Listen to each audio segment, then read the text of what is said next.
Good morning students. आज हम हिंदी व्याकरण का एक और महत्वपूर्ण बिंदु वर्तनी व्यवस्था पर विस्तारपूर्वक चर्चा करने जा रहे हैं। तो बच्चों, सबसे पहले तो हमें इस बात का पता होना चाहिए कि अशुद्धियाँ जो है वो क्यों होती हैं।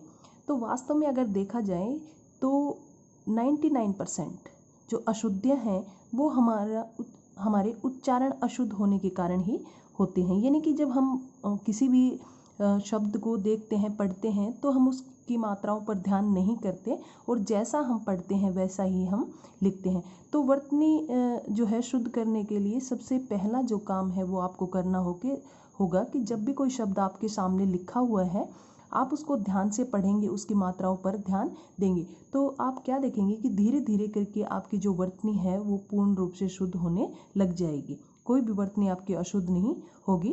तो इस वीडियो में हम कुछ नियमों की बात करते हैं और फिर कुछ शब्दों की बात करते हैं जिनका हम अक्षर गलत लिखते हैं।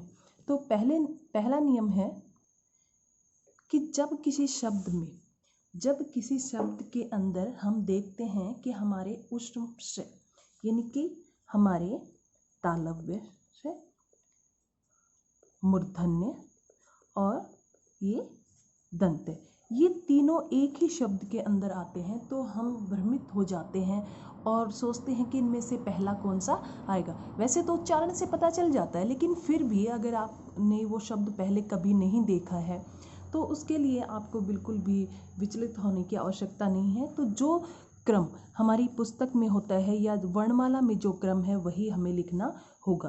फॉर एग्जाम्पल, जैसे कि शीर्षासन, ऐसे ही जैसे शेष।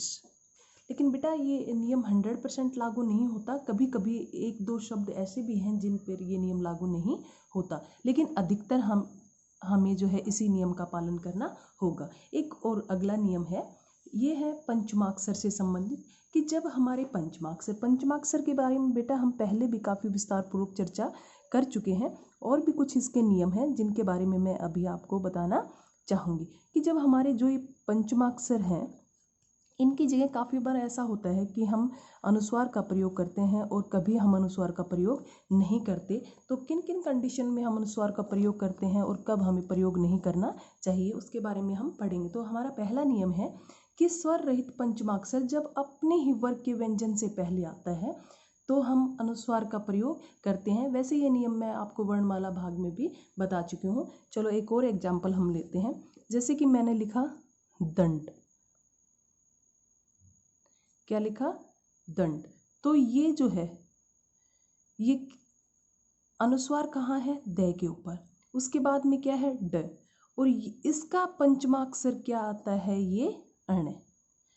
और ये स्वर रहित, आपको पता है स्वर रहित लिखना है और जिस भी व्यंजन के बाद में पाई लगती है स्वर रहित लिखने के लिए हमें उस पाई को हटा देते हैं। तो इसका जो हलंत रूप है वो क्या आएगा? ये। तो हम इसको कैसे लिखेंगे? दंड, ऐसे।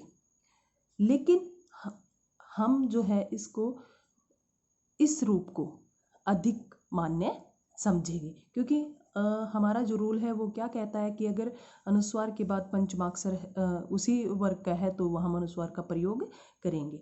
एक और एग्जाम्पल लिखते हैं, जैसे कि बंद। अब अनुस्वार ब के ऊपर है, उसके बाद में है द, तो हमें क्या देखना होगा कि इस जो हमारा कि द जो है वो किस वर्गमाला के अंतर्गत आता है, इसका पंचमाक्षर क्या है, तो ये क्या आएगा? न। तो ये क्या हो जाएगा? बंद, ऐसे। लेकिन हम इस रूप को अधिक मान्यता देंगे। इसके साथ ही काफ़ी बार ऐसा होता है कि हमारे जो पंचमाक्षर हैं ये हल होने के बावजूद भी हम अनुस्वार के रूप में इन्हें प्रयोग नहीं कर सकते। तो ये ऐसा कब होता है? आइए देखिए कि यदि य, व और है अनुस्वार के बाद ये तीनों हमारे अगर व्यंजन आते हैं तो हम अनुस्वार की जगह वो पंचमा अक्षर ही लिखेंगे। अनुस्वार का प्रयोग वहाँ हम नहीं कर सकते। क्यों नहीं कर सकते इसके बारे में मैं अभी आपको बताऊंगी। जैसे कि हमने लिखा तुम्हारा, तुम्हारा। अब यहाँ अगर हम इसे अनुस्वार के रूप में लिखते तो हम अनुस्वार का पता कैसे करते हैं कि उसके बाद की जो वर्गमाला है उसका पंचमाक्षर, आपको पता है ये तो उस व्यंजन में आता है और इसका कोई पंचमाक्षर नहीं है, तो इसलिए हम इसकी जगह पर क्या करेंगे, इस व्यंजन को जो पंचमाक्षर है उसको स्वर रहित ही लिखेंगे। ऐसे ही हम एक और एग्जाम्पल लिखते हैं, जैसे कि हम लिखते हैं अन्य, यहाँ पर क्या है ये, और ये जिस वर्ग का है उसमें पंचमाक्षर नहीं है, इसलिए हम इसको न के रूप में ही लिखेंगे, स्वर रहित ही लिखेंगे, अनुस्वार के रूप में हम इसको नहीं लिखेंगे। एक और नियम कि जब हम देखते हैं कि स्वर रहित जो ये हमारे व्यंजन हैं इनके बाद में भी कोई पंचमाक्षर ही आता है, तो वहाँ भी हमें पंचमाक्षर जो है वो लिखना पड़ता है, अनुस्वार का प्रयोग नहीं करते हम, जैसे कि जन्म, जैसे कि निम्न, यहाँ हम क्या करेंगे, अनुस्वार का प्रयोग हम नहीं करेंगे, हम पंचमाक्षर ही लिखेंगे, क्योंकि बाद में भी पंचमाक्षर है और हम पता नहीं, अगर हम इसको ऐसे लिखते हैं तो हम पता नहीं कर पाएंगे कि यहाँ जो है हम किसका उच्चारण करें। तो बेटा ये कुछ नियम थे, इसके साथ ही जो सबसे महत्वपूर्ण नियम है, एक तो मैं आपसे बेटा रिक्वेस्ट करना चाहूँगी कि आप वीडियो जो है वो शुरू से लेके आखिरी तक देखें। आप थोड़ी सी वीडियो देख के और उसको छोड़ देते हैं और जो महत्वपूर्ण बातें हैं वो कहीं भी आ सकती हैं और आपका जो टॉपिक है वो फिर सही नहीं हो पाता। तो अब हम बात करते हैं जो सबसे महत्वपूर्ण बात है उसके बारे में, कि ज़्यादातर अशुद्धियाँ हमारे उच्चारण की वजह से होते हैं। जैसे काफ़ी बार हम लिखते हैं, हमने ये लिखा हुआ देखा, ये है दीन, मतलब कि गरीब। अब हमने इसकी मात्रा की तरफ ध्यान नहीं दिया और कहीं पर भी हमें सेंटेंस भी जब लिखना पड़ा तो हम लिखते हैं कि वह आज, जैसे कि आज का दिन अच्छा है, तो दीन लिख दिया हमने, मतलब आज का गरीब अच्छा है। तो यहाँ हमें ध्यान देना होगा कि ये दीन है, दीन, ठीक है, और ये क्या है, दिन, यानी कि जहाँ बड़ी की मात्रा है वहाँ हमें थोड़ा सा दबाव अधिक देना है, और जहाँ ये छोटी की मात्रा होती है उसको हमें जो है कोमल उच्चारण उसका करना होता है, यानी कि ये दिन, ये दिन। ऐसे ही जैसे कि हमने लिखा ये फूल, फूल, और काफ़ी बच्चे जल्दबाजी में इसे क्या कर देते हैं, फूल, है ना, फूल और फूल, देखो कितना अंतर है। तो बेटा ऐसे कोई भी शब्द जब आपके सामने लिखा हुआ होता है, अगर आपको लिखने में आपकी अशुद्धियाँ होती हैं तो आपको हमेशा ध्यान से देखना चाहिए कि कौन सी मात्रा है। कुछ दिनों तक आप जब ऐसा करोगे तो आपको अभ्यास हो जाएगा और वर्तनी की कोई भी अशुद्धि आपकी नहीं होगी। अब हम कुछ ऐसे शब्द पढ़ेंगे जिनको आमतौर पर हम गलत लिखते हैं और वो हमारे व्यवहारिक जीवन में बहुत अधिक प्रयोग होते हैं। जैसे कि पहला वर्ड है, ये हम ज़्यादातर काफ़ी बच्चे जो हैं ऐसे लिखते हैं उदाहरण, जबकि ये क्या होता है, उदाहरण, द है रे अण। ऐसे ही परीक्षा कैसे लिखी जाती है, ऐसे परीक्षा। ये क्या हुआ, ऊपर, ऊपर नहीं होता, ये क्या होता है, ऊपर, तो बड़ा ऊ इसमें आता है। ऐसे प्रतीक्षा नहीं, प्रतीक्षा, यहाँ पर बड़ी की मात्रा आएगी। ये हमने विसर्ग संधि में भी पढ़ा था, तो यहाँ पर ये क्या आएगा, न पे बड़ी की मात्रा और ये रो।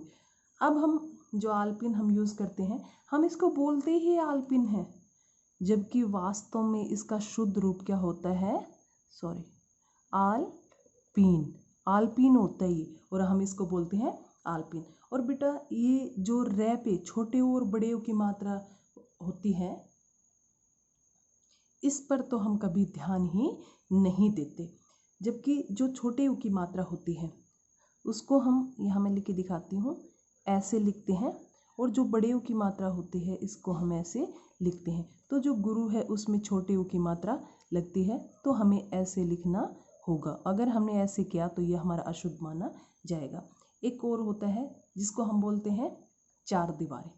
बेटा ये चार दीवारी भी होता है और इसको हम चहार, चहार, चहार दीवारी भी करेंगे तो भी गलत नहीं होगा। काफ़ी बार क्या होता है एग्जाम में यही वर्ड आ जाता है चहार और हम इसको गलत कर देते हैं। तो चार दीवारी जो है इसमें ई की मात्रा दोनों ही क्या आएंगी, बड़ी आएंगी। अब ये जो शब्द है चाहिए, आमतौर पर बच्चे इसको ऐसे लिख देते हैं, जबकि वास्तव में इसका जो शुद्ध रूप है वो क्या होगा, चाहिए। ए, यहाँ ए की आशीर्वाद। ये तो काफ़ी जगह हम लिखा हुआ भी ऐसे ही देखते हैं, लेकिन बेटा अभी मैंने आपको बताया था कि जो र है जहाँ लगा होता है उससे पहले बोला जाता है, तो हम बोलते कहाँ है इसको, सी ई की मात्रा के बाद, तो लगेगा कहाँ, व के ऊपर, आशीर्वाद। एक और शब्द जैसे कि हम इसको लिखते हैं एहसान। एहसान नहीं होता ये होता है एहसान। नेक्स्ट है त्योहार में हमेशा एक मात्रा लगती है। ऐसे ही है अगला हमारा शब्द, इसको भी हम गलत लिखते हैं। ये कैसे लिखा जाएगा, आइए, चाहिए। कृपया में भी जो पे है वो पूरा आता है, और जो ये कृपा है इसको हम ऐसे लिखते हैं। बेटा ये शब्द जो है ना, इस पर आप विशेष रूप से ध्यान दें। जो ये शब्द है हमारा, ये अंतर ध्यान, हम बोलते हैं इसको ध्यान है, जबकि ध का तो कहीं उच्चारण ही नहीं होता। इसको हम क्या बोलते हैं,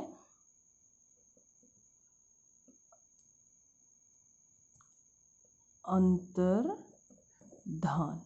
जो ध्यान है वो उच्चारण ही उसका नहीं होता है। नेक्स्ट है हमारा, ये भी काफ़ी बच्चे गलत करते हैं, ये होता है कवित्री। महीने में भी ई की मात्रा बड़ी होती है। ये हुआ नहीं होता, क्या होता है, हुआ। बेटा ये वो शब्द है जो कि बहुत ही आसान है, लेकिन हम उस गलतियाँ करते हैं। ऐसे ही जो तिथि है, इस पर दोनों ई की मात्राएं छोटी आती हैं। नेक्स्ट है, हम बोलते हैं बारात, जबकि क्या होती है, ये बारात होती है। आध्यात्मिक नहीं होती है, होता है, ये होता है आध्यात्मिक। श्रृंगार में यहाँ पर बेटा इस पे ध्यान देना आप, ये यहाँ पर जो र है ये नहीं होता है, यहाँ सीधा हम रे की मात्रा लगा के और ऐसे लिखते हैं। नेक्स्ट है हमारा स्वास्थ्य। स्वास्थ्य ये हमारा जो नेक्स्ट है अध्ययन।